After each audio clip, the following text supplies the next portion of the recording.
नमस्कार, आप देख रहे हैं दैनिक स्टेट समाचार और मैं हूं स्वप्निल बछियाला। कल देर शाम हमने आपको एक लाइव दिखाया था कि किस तरह से एक ऐतिहासिक वाक्य सामने आया था, जिसमें उधमपुर देविका तट पर जब अंतिम संस्कार करने के लिए लोग आए थे, जब अपने परिजन का, तो कहीं ना कहीं वहां पर एक ऐतिहासिक वाक्य सामने आया कि जब वहां पर पार्थिव शरीर का अंतिम संस्कार किया जा रहा था, उसके बाद जब परिवार वहां से जाता है तो आखिरकार वहां पर जब बारिश हुई, उसकी जो एक बाढ़ आई, वहां पर जब पानी का बहाव तेज हुआ तो आखिरकार वो जो पार्थिव शरीर थे वो भी पानी के बहाव में चले गए। पर कहीं ना कहीं शर्मनाक एक वाकया फिर भी उसके बाद भी एक सामने आया। ना ही कोई वहां पर उस शव को ढूंढने गया जो कि पानी के बहाव में जो तेज से जो लहर वो चला गया, ना उसको कोई ढूंढने आया, क्योंकि उसके परिवार द्वारा ही जो है आगे तक गए, वहां पर अपने परिजन को ढूंढा गया, पर वो जो शव था वो नहीं मिला। इसी सब पे बात करने के लिए मेरे साथ मौजूद है सुमित मल्होत्रा जी। सुमित जी, पहले तो आपका स्टेट समाचार में स्वागत है। जी स्वपिन जी, नमस्कार। सुमित जी, क्या कहना चाहेंगे? कल एक काफ़ी बड़ा ऐतिहासिक वाक्य सामने आया कि उधमपुर देविका तट पर जब वहाँ पर अंतिम संस्कार हो रहा था, तो कहीं ना कहीं जब पानी का बहाव आता है, उसमें जो पार्थिव शरीर थे तो वो वहाँ पर उसमें चले जाते हैं। उसके बाद कोई भी उसे ढूंढने नहीं आता, चाहे कोई गोताखोर को बुलाया जाता, किसी को बुलाया जाता, पर वहाँ पर कोई नज़र नहीं आया। क्या कहना चाहेंगे? देखिए, इस मसले को लेकर के जैसा कि आपने कहा, इससे पहले भी मेरी अपनी उम्र हो गई है जितनी, उसके अलावा हमने यहाँ के बुज़ुर्ग लोगों से हमारी जो बात हुई, सबका यही कहना था कि आज तक इससे पहले उधमपुर में ऐसा वाक़या कभी सामने नहीं आया। बहुत सारी बारिशें हुई, बहुत सारी बाढ़ें भी आईं, लेकिन देविका मैया में कल जो मैं कहूँगा कि एक दर्दनाक ही मैं कहूँगा, क्योंकि हमारे सनातन धर्म में जैसा कि किसी की घर में किसी की अगर मृत्यु होती है, एक तो जिनके कल शव मैं कहूँगा कि अध जले शव बहे हैं, एक तो उस परिवार में पहले ही पहाड़ टूटा था जिनके घर में डेथें हुई दो। उसके बाद जब वह बेचारे अंतिम संस्कार के लिए गए और बारिश के चलते उन शवों का अध जले बहना, मुझे लगता है उन परिवार वालों पे उससे ज़्यादा दुखद बात कोई और नहीं हो सकती। लेकिन मैं स्वपिन जी आपको बताना चाहूँगा कि हमारे लिए और जिला प्रशासन के लिए एक बड़ी शर्म की बात है कि वहाँ पे प्रशासन की तरफ से कोई भी छोटा बड़ा अधिकारी वहाँ पे नहीं पहुँचा। उनके लिए ये छोटी बात है, लेकिन उनसे पूछिए, उन परिवारों से जिनका यह था कि कम से कम मरने के बाद जो रीति रिवाजों के तहत संस्कार किया जाता है, ताकि जो हमारे रीति रिवाज बने हैं कि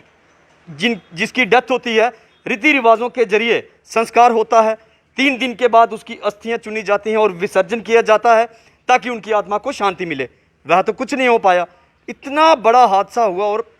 प्रशासन की तरफ से अधिकारी किसी ने जीवित नहीं करना था, लेकिन खाना पूर्ति के लिए ही आ जाते, कोशिश करते शव ढूंढने की, किसी ने कोशिश नहीं की और ज़रूरी नहीं समझा। मैं कहूँगा इससे बड़ी शर्म की बात हमारे पूरे समाज के लिए और नहीं हो सकती। दूसरी बात मैं यह कहूँगा कि यह भी एक बात है कि मैं थोड़ी सी कुछ लोगों से मेरी बात हो रही थी, मैं उनसे भी यही कह रहा था कि इसमें कोई दो राय नहीं है, आपदा कहीं भी आ सकती है। बारिश तूफान अगर आ जाए, ऐसा कुछ अगर हो जाए, इसमें किसी को दोष नहीं दे सकते, क्योंकि ये किसी सरकार या प्रशासन पे उंगली उठाना अच्छी बात नहीं है, क्योंकि आपदा है। लेकिन ये जो कल हुआ, ये कहीं ना कहीं किसी का दोष बनता है। वह इसलिए बनता है, मैं बता दूं कि हर साल आपने देखा होगा उधमपुर में बड़ी बारिशें होती हैं और इतनी तेज़ बारिशें होती हैं कि नदी नालों का पानी काफ़ी हद तक तेज़ बहाव में होता है, नदी नाले उफान में होते हैं, फिर भी देविका मैया में आज तक ऊपर तक जहां संस्कार होता है पानी कभी नहीं आया। लेकिन हैरानगी की बात है कि कल सिर्फ 1 घंटे की बारिश, सिर्फ 1 घंटे की बारिश में देविका में इतना ज़्यादा पानी आ गया कि पहली बार हिस्ट्री में जिन शवों का संस्कार होता, आधे जले हुए शव बह गए। सुमित जी, किसकी लापरवाही मानते हैं? मैं बताता हूं, देखिए, इसलिए मैं कह रहा हूं कि ये कसूरवार अगर कोई है, मैं कहूंगा एक तो देविका प्रोजेक्ट जो काम चल रहा है कि आप बताइए, देविका प्रोजेक्ट के लिए 186 करोड़ रुपया उधमपुर में आया था, उसमें से 12 करोड़ रुपया खाली उन्होंने रखा देविका के ब्यूटिफिकेशन के लिए, बाकी पैसा सारा डाइवर्ट कर दिया जो सीवरेज का उधमपुर में काम चल रहा है। वो कैसा काम चल रहा है वो भी आपसे छुपा नहीं है,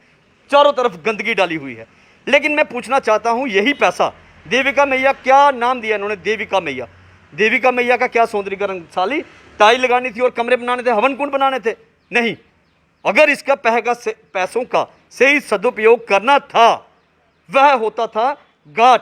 जहां पे हमने भी मरने के बाद वहीं पे जाना है, सबका आखिरी घर वहीं पे है। वहां पे ब्यूटिफिकेशन की जगह सबसे पहले वहां पे कार्य होना चाहिए था, वहां पे घाट नए तरीके से बनते, कंस्ट्रक्शन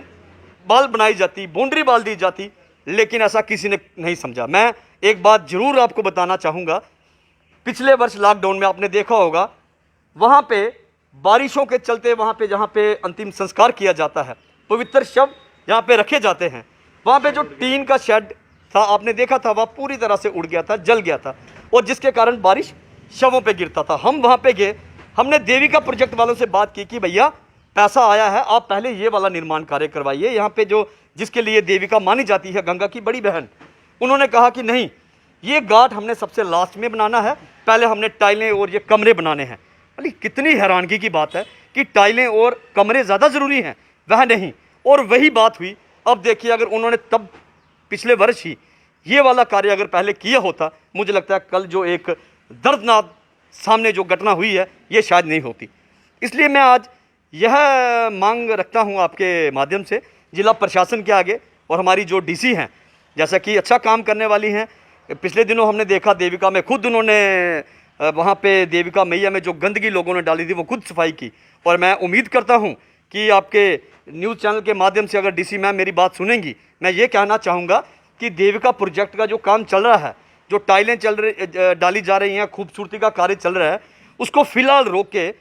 प्रायोरिटी पे जो घाट है, शमशान घाट में जो कार्य होने हैं, जो मैं कहूँगा बेड बनने हैं